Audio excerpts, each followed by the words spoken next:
कांग्रेस के वरिष्ठ नेता मल्लिकार्जुन खड़गे उत्तराखंड के हल्द्वानी में मंच साझा करने जाते हैं। जब मंच साझा करके लौटते हैं तो मंच का शुद्धिकरण किया जाता है। कांग्रेस का अपमान मानते हैं कि पूरे दिल्ली से नहीं, पूरे देश का अपमान है ये, पूरे देश का अपमान है क्या जी। देश में क्या इस तरह का घटना होना सही बात है क्या? इससे पूरा देश अपमानित होता है। तो क्या दलित समाज आजाद है इस भारत में? अभी दलित समाज जो है कि आजाद है, लड़ना सीख गया है बाबा साहेब के संविधान की वजह से।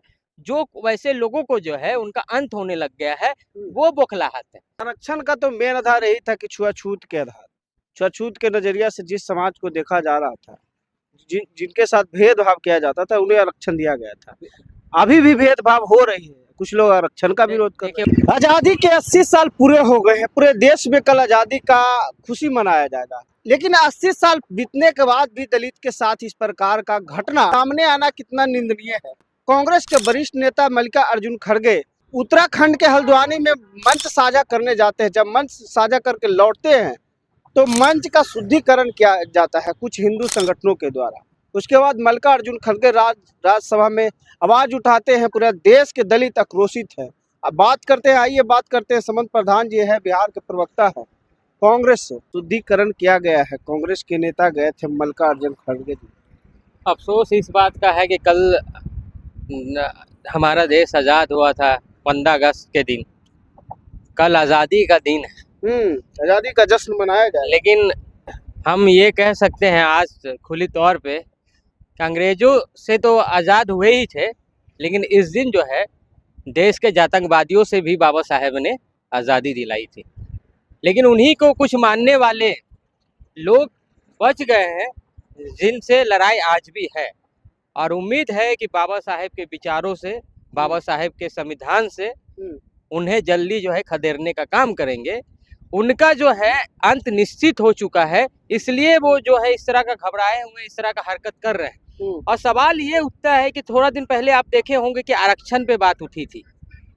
आरक्षण हटाओ आंदोलन। अब बताइए, इस देश के ऑपोजिशन पार्टी का सबसे बड़ा राष्ट्रीय अध्यक्ष, उसके साथ इस तरह से जो है, इसको दरिंदगी कह सकते हैं, इस तरह का दरिंदगी होता है, इस तरह से अनटचबिलिटी होता है, इस तरह से डिस्क्रिमिनेशन होता है। और बताइए, ऐसे सिचुएशन में आप कैसे मतलब कि कह सकते हैं कि सारा चीज़ स्टेबल है? आप कैसे कह सकते हैं कि रिजर्वेशन को हटा देना चाहिए?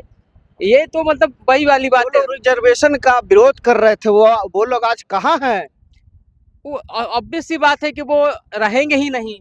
स्वाभाविक सी बात है कि वो लोग जो है कि सिर्फ उनको जो है ये दिखता है कि उनको थोड़ा सा जो है, जिनको 3000 साल पहले से जिन्हें कुछ जाति के नाम पे उन्हें सुविधा मिल रहा था, यहाँ वंचितों के पक्ष में थोड़ा सा क्या सुधार किया हुआ इन 70 सालों में, इनके पेट में अभी से ही दर्द हो गया। जिन्हें 3000 5000 साल तो कह रहे थे कि बराबरी में आ गए सब लोग, इक्वलिटी। वो तो डाटा निकालने के बाद ही ना पता चलेगा। जब डाटा निकलेगा तो पता चलेगा क्या स्थिति है, क्या स्थिति नहीं। यार कह देना चाहते हैं कि जो कहते हैं कि ये साबित हो गया है कि आप जिस दलित जाति में कितने बड़े भी पद पे काहे नहीं चले जाइए, आपकी औकात क्या है उनके नजरों में। जो आतंकवादी है, जो देश में अभी भी बचे हैं, जिनसे लड़ाई अभी बाकी है, उनके नजरों में आप क्या है, आप देख लीजिए। यहाँ पे आप कितना बड़ा मुख्यमंत्री प्रधानमंत्री काहे न बन जाइए। मायावती जी जब मुख्यमंत्री बन गई थी तो उन्हें क्या जाति सूचक नाम से लेके नारा नहीं लगाया गया था? ये समझने वाली चीजें हैं। और मैं अखिलेश जी जब आवास खाली किए थे तो कल जो है हम लोग जो है प्रतिज्ञा तो अंग्रेज को भगाए थे, वो तो याद करेंगे ही। आतंकवादियों को गोरे अंग्रेज चले गए, वो हम समझ है। ये जो काले अंग्रेज बचे हुए हैं, ठीक है, जो आतंकवादी के रूप में है, उनको जो है इलाज करने के लिए कल हम लोग प्रण लेंगे और बाबा साहेब के संविधान की ताकत से उनका इलाज होगा। कल हम लोग शपथ लेंगे। आरक्षण का तो मेन आधार यही था कि छुआछूत के आधार, छुआछूत के नजरिया से जिस समाज को देखा जा रहा था, जिनके साथ भेदभाव किया जाता था, उन्हें आरक्षण दिया गया था। अभी भी भेदभाव हो रही है, कुछ लोग आरक्षण का विरोध कर रहे हैं। वो कुछ लोग जो है कि आर्थिक की बात है, ये आर्थिक अनुन्नल केंद्र तो थी नहीं, ठीक है। जो के लोगों के साथ अनटचबिलिटी होता था, डिस्क्रिमिनेशन होता था। आप देखिए ना, यही जो मसला हुआ जो है राष्ट्रीय अध्यक्ष मल्लिकार्जुन खड़गे जी के साथ, वो जिस मंच पे जाते हैं उस मंच का जो है कि शुद्धिकरण किया जाता है, ये क्या है? तो क्या दलित समाज आजाद है इस भारत में अभी? दलित समाज जो है कि आजाद है, लड़ना सीख गया है बाबा साहेब के संविधान की वजह से। जो वैसे लोगों को जो है उनका अंत होने लग गया है, वो बौखलाहट है। हम लोग तो उनका जो है कि खटिया खड़ी कर दिए हैं। किनका? उन लोगों का सिस्टम सही कर दिए हैं, बैलेंस मिला दिए हैं उनका सिस्टम।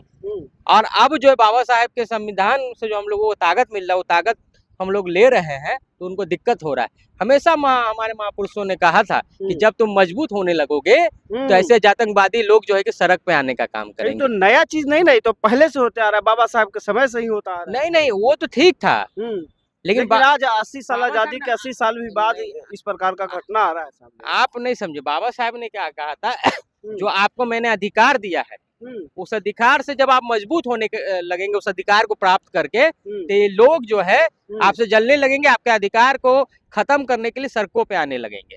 तो ऐसा हो रहा है, मतलब कि हमारा समाज जो है मजबूत हो रहा है। अब क्या है कि इस पे जो है कि हम लोग मांग किए हैं कि जाति जनगणना हो, जिससे डाटा मिले, लेकिन इसीलिए ये लोग चाहते नहीं है। कभी कभी मूछ रखने पे मार दिया जाता है, कभी घड़े से पानी पीने का। आज ही के दिन इंद्र मेघवाल की मार दी गई थी 13 तारीख को। तो किसी को मोछ रखने पे मार दिया था, किसी को घोड़ी पर चढ़ने से ऐतराज हो रहा है। नहीं, बिल्कुल इसके लिए बाबा साहब ने तमाम हमेशा बोले कि संगठित होने के लिए, इससे पहले क्या है कि हम सबको संगठित होकर मजबूत होना पड़ेगा। ये सबसे ज्यादा जरूरी है। जब तक आप मजबूत नहीं होइएगा, संगठित नहीं होइएगा, आप कमजोर रहिएगा, तो स्वाभाविक सी बात है कि जब आप कमजोर रहिएगा, आप पे जो है कि शोषण अत्याचार जो है कि होता रहेगा। इसलिए जो आपको फंडामेंटल राइट्स मिला है, उसको आप पहचाने, उसको जाने, और मजबूती से जो है कि संगठित हो पूरे देश में, अपनी ताकत को लाए। और ऐसे जो ताकत जो काम कर रहे हैं आपको परेशान करने का, आपको कमजोर करने का, उन्हें जो है कि इस देश से खदेड़ने का काम करे, उनको सबक सिखाने का काम करे। और जब आप ताकत में आएंगे, हमेशा हमारे महापुरुषों ने कहा है कि जब आपका शासन सत्ता मजबूत होगा तो आपके समाज पे भी कभी भी शोषण अत्याचार जुल्म नहीं होगा। यही हम अपने समाज को कहना चाहते हैं। और आप जब एकजुट, कांग्रेस की क्या एक्शन होगी मल्लिकार्जुन खड़गे जी के जो हुआ घटना उनके साथ, उसके बाद क्या होगी? कांग्रेस की तो एक्शन हुई है लगातार। राजेंद्र पाल गौतम जी हो, तमाम जो है कि आके आवाज उठा रहे हैं, राहुल गांधी जी, सभी ने इसका जो है कड़ी निंदा की है। और हम लोग जो है मजबूती से जो है इस पे खड़े हैं। और इस बार जो है कि ऐसे जो सरकार है, हम लोगों ने उनकी कड़ी आलोचना किया है, और एकजुट होकर मजबूती से हम लोग लगे हुए हैं और सरकार बनाएंगे, ताकि ऐसी घटना कभी भी जो है कि दोबारा हमारे लोगों के साथ ना हो। उनके हक अधिकार सुरक्षित हो, संविधान सुरक्षित हो, और ऐसे लोग जो है कि नजर ना आए। तो क्या लगता है, दलित अभी भी सुरक्षित है 80 साल बीतने के बाद भी आजादी? कहाँ सुरक्षित है ना? सुरक्षित रहता है तो ऐसा घटना होता है। घटना नालंदा में हो रहा है, मोतिहारी में हो रहा है, घटना अभी रिसेंट में बख्तियारपुर में हुआ, घटना कहाँ नहीं हो रहा। लेकिन इसमें एक ये भी पक्ष है कि हमारे समाज एकजुट नहीं है। हाँ, उन्हें जो है कि ये समझना होगा कि जैसे आप जो है अपनी बहन बेटियों का सुरक्षा करते हैं, वैसे आपको अपनी वोट की भी सुरक्षा करना होगा। और आपको एकजुट होना होगा। और जब तक आप एकजुट नहीं होइएगा, अपना ताकत नहीं पहचानिएगा, संविधान की जो पावर है उसको नहीं समझिएगा, और अपनी सरकार नहीं बनाइएगा, तब तक आपका भला होने वाला नहीं है। कोई भी आ जाए, आपको अपनी ताकत को पहचानने की जरूरत के साथ मल्लिकार्जुन खड़गे के साथ आप लोग एकदम है। और मजबूती से तब तक खड़े हैं जब तक जो है कि उनको न्याय नहीं मिल जाए, माफी ना मांगे। और उसके बाद हम लोग जो है कि तमाम ये बातें लोगों तक पहुंचाएंगे, और हमें उम्मीद है कि हमारे लोग जो है कि इस बार कड़ी जवाब देंगे। चलिए, हमारे उम्मीद है कि इस बार हमारे लोग कड़ी जवाब देंगे। इस अपमान का बदला कांग्रेस लेगी। साफ तौर पर समझिए, समन्त प्रधान जी थे, प्रवक्ता हैं बिहार प्रदेश से कांग्रेस के, और इन्होंने कहा कि मल्लिकार्जुन खड़गे जो हमारे वरिष्ठ नेता हैं, उनके साथ पूरे कांग्रेस और पूरे दलित समाज खड़ा। ये सिर्फ कांग्रेस के अपमान, इसको कांग्रेस का अपमान मानते हैं कि पूरे दलित समाज? नहीं, पूरे देश का अपमान है, ये पूरे देश का अपमान है। क्या जी, देश में क्या इस तरह का घटना होना सही बात है क्या? इससे पूरा देश अपमानित होता है, देश का एक एक जनता अपमानित। चलिए, पूरे देश का छवि खराब होती है, पूरे देश का अपमान होता है। इस प्रकार का आज़ादी के 80 साल बाद भी इस प्रकार का घटना है, और कुछ लोग आरक्षण का विरोध करते हैं, तो इससे बड़ा दुर्भाग्य क्या हो सकता है? पूरे देश का अपमान है, और कांग्रेस पूरी मजबूती के साथ खड़गे जी के साथ है।